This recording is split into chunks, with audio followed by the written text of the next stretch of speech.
I do not know who this message is for, but get your children next to you. Get them close to you because an opportunity is coming. A great opportunity is coming and you need your children. They need to be next to you.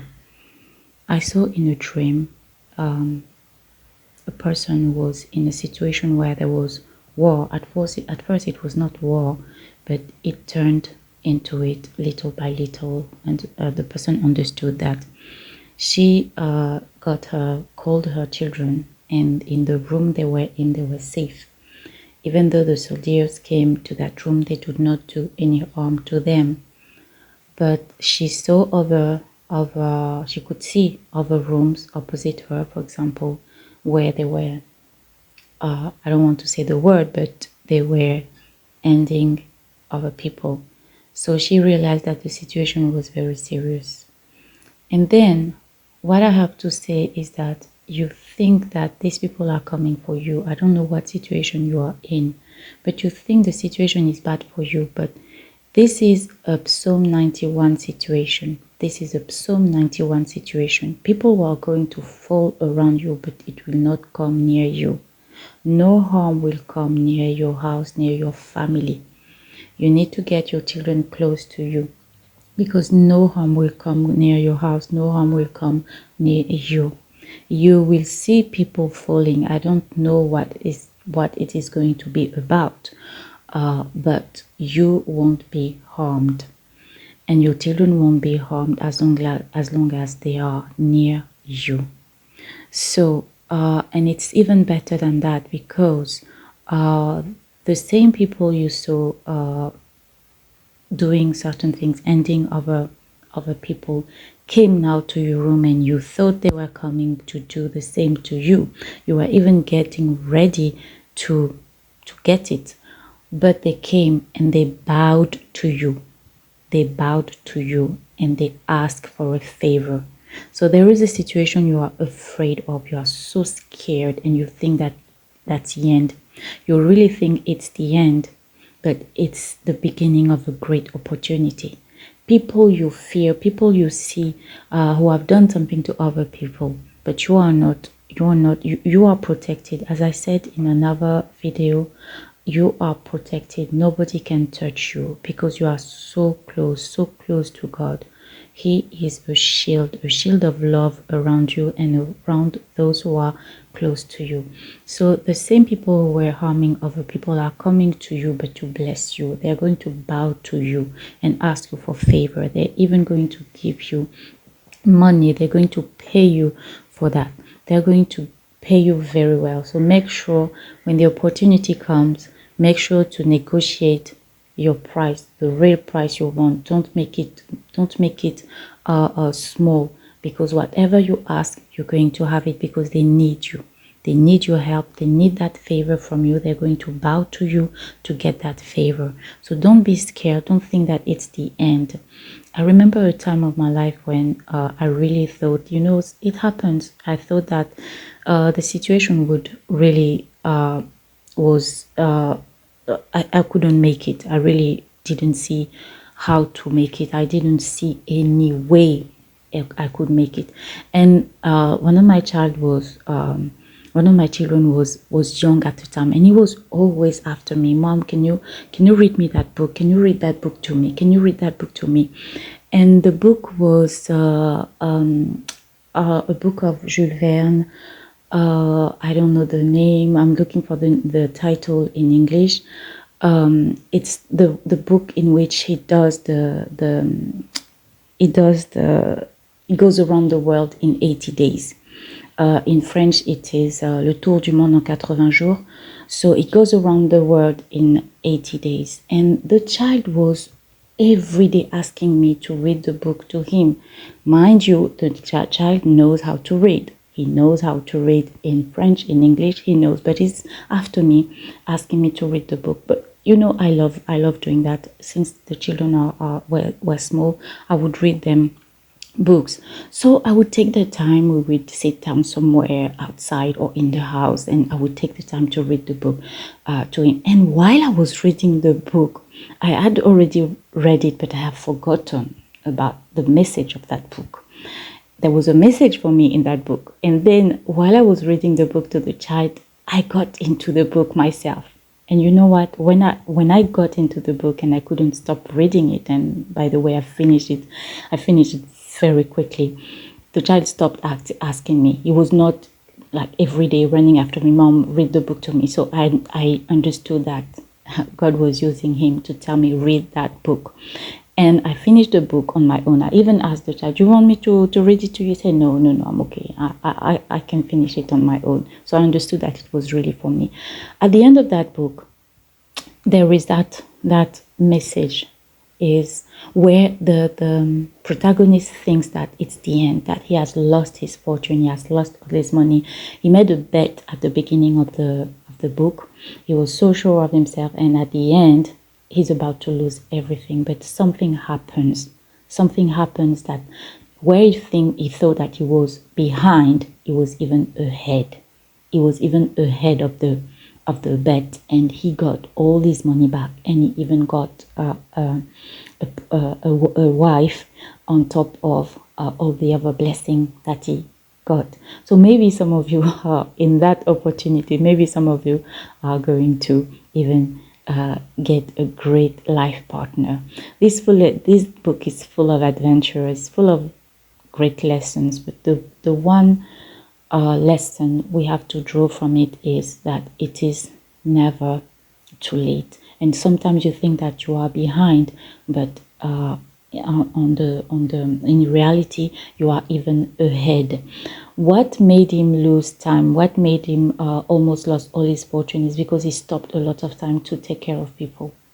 He stopped a lot of time to save people, and even the woman he married, he stopped in his journey to save her, and he saved other people. He helped other people, and I said in another major message, your blessing is in taking care of people around you. Some of you, I said, your husbands are frustrated. Some of you, your wives are frustrated. Some of you, it's the children who are frustrated, and you know that God tells you, don't frustrate your children, don't discourage them, take time with them. And I said, you see, the child I was in such a distress. My friends, I was in such distress, but I still took time to read that book with the child, with a smile, not showing him how distressed I was. I would make it a real nice time together. He was so happy, until I understood that what I thought I was doing for him was actually for me. There was a message in that.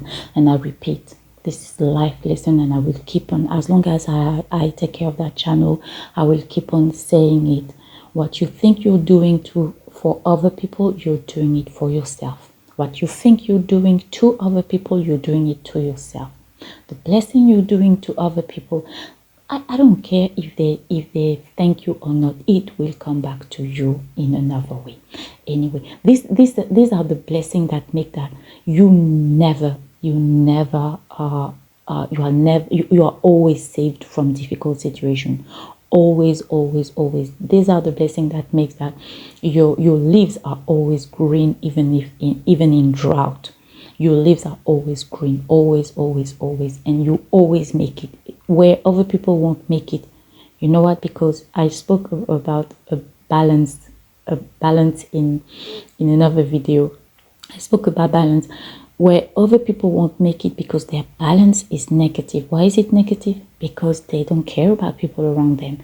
They don't see all the things that they have to do. Like in a video games, my children love video games. Like in video games, sometimes you have to pick some treasures in the way.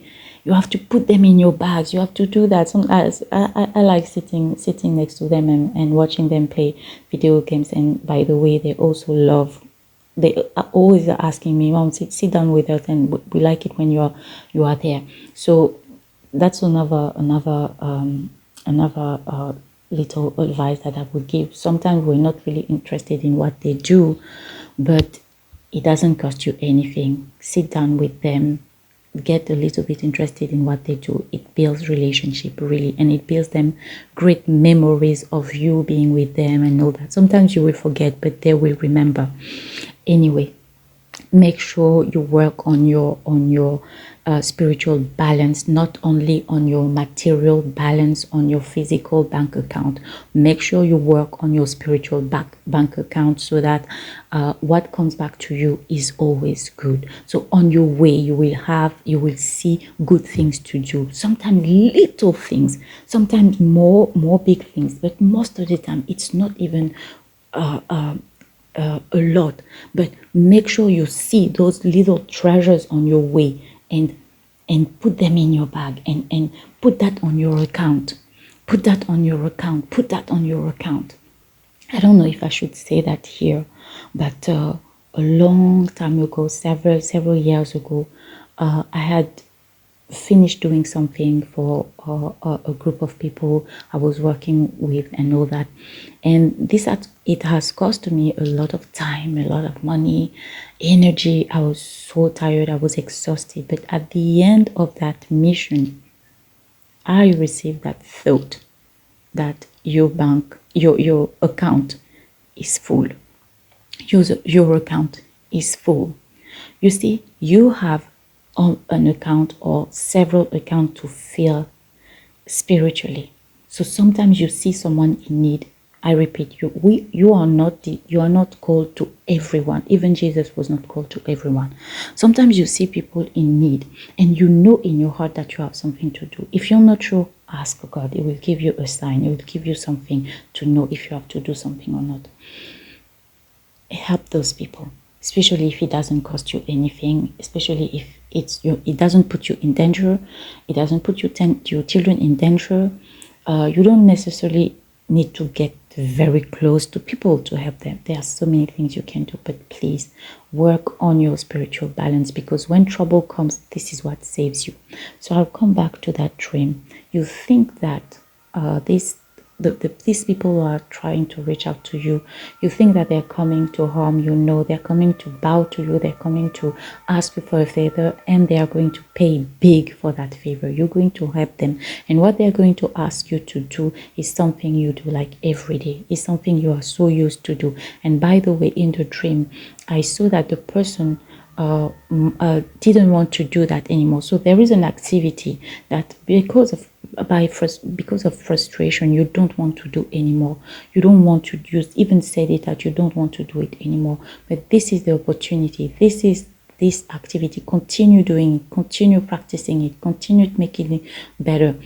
And this is the opportunity that is going to give you your freedom. Yes, because in that opportunity, that person, by serving, by helping those people who came to ask for that favor, she got a lot. Not only she was paid for the fees, and she was paid also for, because it required a little of money. They gave the money, and they also gave paid for the service, and this gave her freedom for her and her children. So there is something, an opportunity that is coming, that is going to give you freedom for you and your children. You're in a place where you're not safe. You're in a place, maybe you're a single mother, you're in a place where you're not safe. You're in a place where you don't know who is who. You don't know who can help you or not. And by the way, I saw in a dream a man that you knew, a family friend, a man that was friend with your family. You even knew his children and all that. This man was really what's the name? He was very wealthy, but in the dream, this man did not do anything for you. So sometimes you think that people you know are going to help you, but the opportunity is in your hands. Like the woman with the oil, with Elisha, her husband died, and her children were going to go into slavery because she had debt to pay. Elisha asked her, "What do you have in your home?" She said nothing at first, and then she remembered that she had a little bit of oil, and that oil that at first she neglected, she considered like nothing. This is the old that saved her and her children. This is what I saw in a dream. It was something, a gift, something that you do so easily. It can be, I don't know, maybe it's singing, maybe it's cooking, maybe it's giving advice to people, maybe it's organizing, I don't know, act of kindness, things like that. Serving others. All right, for the moment you're doing that, and you're not really paid for that because it's not a paid job, but it's going to be turned into a paid job. This is what I wanted to say today. If this relates to you, please let me know. And all right, I'll speak to you another time. Bye bye.